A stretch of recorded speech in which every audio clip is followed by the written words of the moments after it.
Welcome to the Cryptonomatron, guys. Thanks for joining me again today. In this video, we'll be looking at why I think the market has crashed, and we'll be buying the dip with the Bogdanoffs.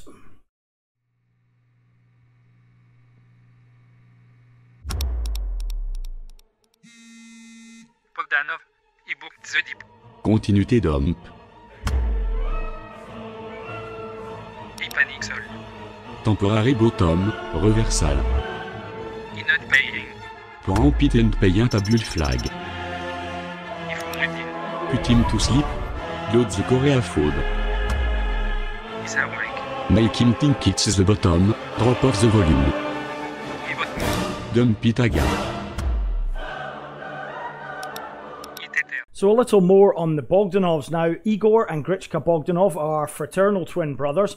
They were born to Yuri Mikhailovich Ostensakin Bogdanov. There's a name and a half. He died in 2012, though. He was a Russian painter of Tatar origin, and he descended from a line of princes Bogdanov, would you believe.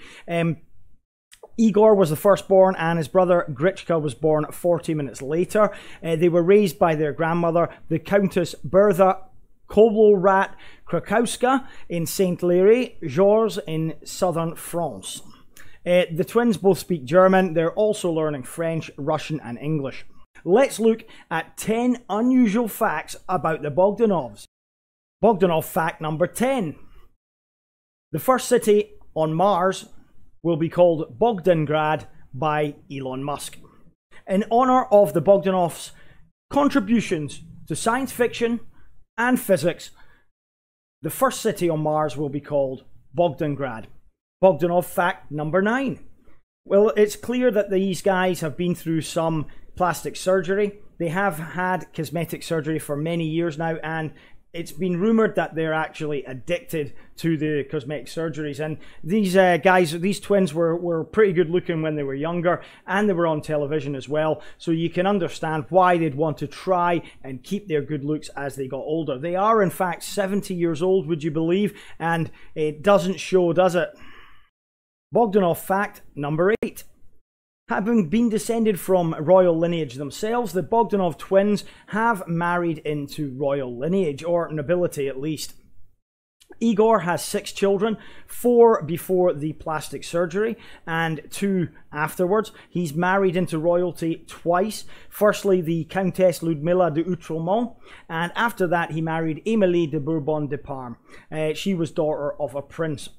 But she's only a year younger than Igor's oldest child from his first marriage. Bogdanov fact number 7. Both Igor and Grichka have doctorates in physics and mathematics respectively. However, back in 2002 there was a bit of a controversy about the brothers' work. It was called the Bogdanov affair. And what happened was several academics disputed the legitimacy of the brothers' theoretical physics papers, and debate erupted whether the work constituted a contribution to physics or was indeed nonsense. I can't see it really being nonsense. It must have had some value for them to receive those doctorates back in the day. Bogdanov fact number 6. They are descended from the pharaoh Akhenaten, who actually changed Egyptian religion and started worshipping sun gods. But they are of royal lineage themselves, however disputable the ancient Egyptian royal bloodline is. However, some people do argue that the Bogdanov family is so old, it's traceable back to the 13th century, would you believe, that they have some mystic powers that can give them psychic abilities and incredible extraterrestrial intelligence. You can see the physical similarities with the pharaoh Akhenaten in the picture behind me. Bogdanov fact number 5. Both Igor and Grichka are actually pilots. They've flown almost any aircraft you can mention, including a top secret project of a car that can transform into a flying machine in under 2 minutes. Sounds a bit chitty chitty bang bang to me. They also have planned an expedition to Mars with plans to populate and bankroll the first cities there. I wonder if they will fly the shuttles, the rockets and the spacecraft themselves. Bogdanov fact number 4. The Rothschilds bow to the Bogdanovs. Apparently, Igor and Grichka Bogdanov own several banks around the world. and control the Rothschilds, who, in many conspiracy theorists' eyes, controlled global banking, along with Soros and other shady Illuminati figures. Now, the reason the Rothschilds bow to the Bogdanovs is because they are all controlling, they own castles and banks globally, and they have over a 200 IQ point score as well. Bogdanov fact number 3, they suffer from acromegaly. Now, acromegaly is a disorder that's found in middle-aged adults, and it's caused by a non-cancerous tumour. And what happens is the symptoms cause enlargement of the face, hands and feet, and normally prominent frontal bossing, brow furrow, enlargement of the base of the nose, thickening of the lips, and loss of oval facial features. And this might explain why the Bogdanoff twins' faces seem so swollen, you know, compared to what they looked like when they were younger men. So it could be aggravating the surgery rather than acromegaly all on its own. Bogdanov fact number 2. The Bogdanovs have some crazy scientific ideas, or they could just be science fiction, we don't really know yet, but they are predicting, and this is one of their less bizarre theories, that alien visitation and alien communication, or communication with alien races, will be accessible to all human beings in the future. They believe that they can already communicate with aliens, and they can, and they've also got evidence apparently that aliens have visited Earth. Bogdanov fact number 1. This is the bog pill theory. Now, it originated from trolls on the internet, especially on 4chan, and then subsequently on Reddit, and even YouTube. But it's a theory that states that brothers have a monopoly over DNA testing. Labs around the world, they own all these labs. There are people that believe that the Bogdanov brothers have developed nanobots for entering the human body and to create a collective consciousness to replace human free will. Sounds unbelievable, but you can understand why so many people believe that they can manipulate and control cryptocurrency markets. If the Rothschilds are in their pocket and they can manipulate human feelings and consciousness, then, you know, it would be a walk in the park for them to manipulate the currency markets. So the markets look pretty depressing this morning, guys. I'm not going to lie to you, it's pretty depressing for me too. I'm sure all your alt bags are down by some considerable amounts. And Bitcoin dominance looks like it's starting to grow again because alts are taking most of the hit. Well, they were the ones outrunning Bitcoin when we were in a little bit of a bull charge there. And of course, it stands to reason that they're going to be the ones that are going to suffer the most when we hit a bearish trend. Market cap's gone back down to about $356 billion with a volume of 16.5 billion over the last 24 hours. So it's far from rosy out there, guys. A lot of blood on the streets, people fighting it out, hand-to-hand combat. It's like the purge, and there was no bounce, there was no bull run after Consensus 2018. And I think I said before, I think the reason for that is the smart traders, you know, used that to buy the rumors and sell the news. So they were buying up, hence growth in the overall market cap until Consensus, and then they dumped. And now we're seeing the results.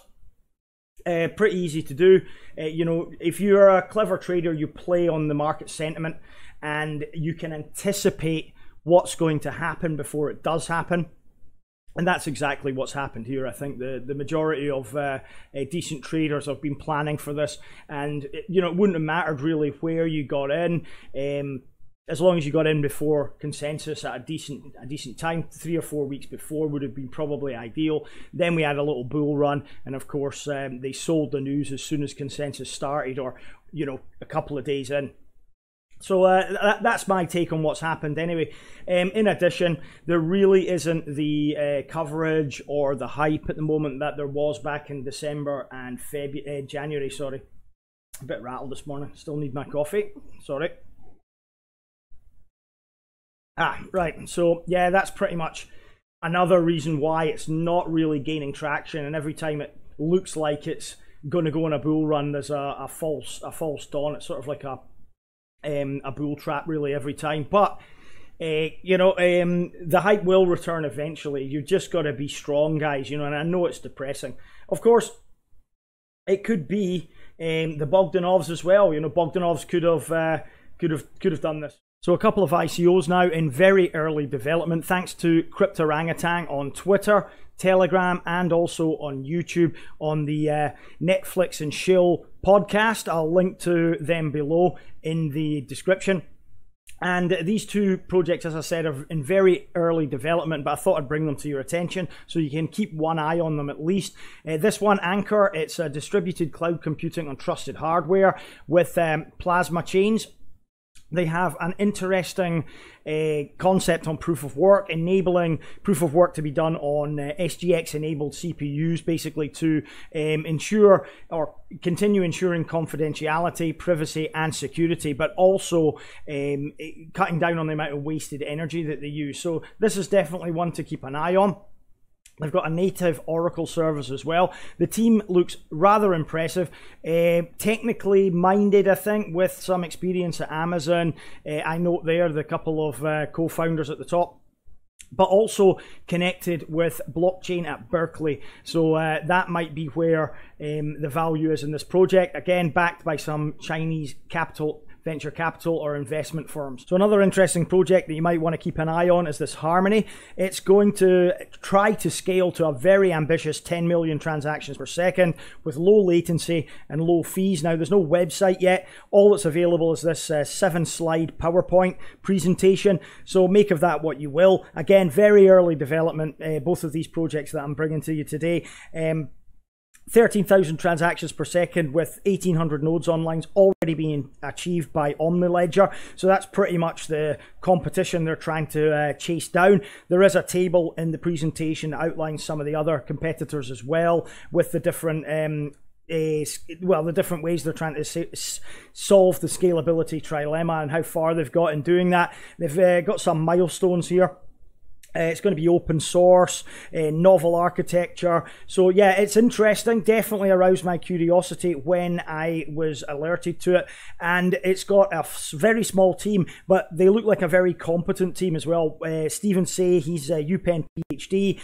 He's worked for Microsoft Research and Google as well. Again, the other team members, they've all got Google and Apple experience, and they've all graduated from top universities in the US. So it looks exciting. And again, another one just to keep one eye on over the period, because as I said, these are in very, very early stages at the moment. So there you go, guys. That's my video on the Bogdanovs. Hope you enjoyed it. A little bit of levity in these depressing times for those of us holding alt bags. And remember, this isn't financial advice, guys, as ever. Always do your own due diligence and always do your own research, and stop following those shillers. Bogdanoff.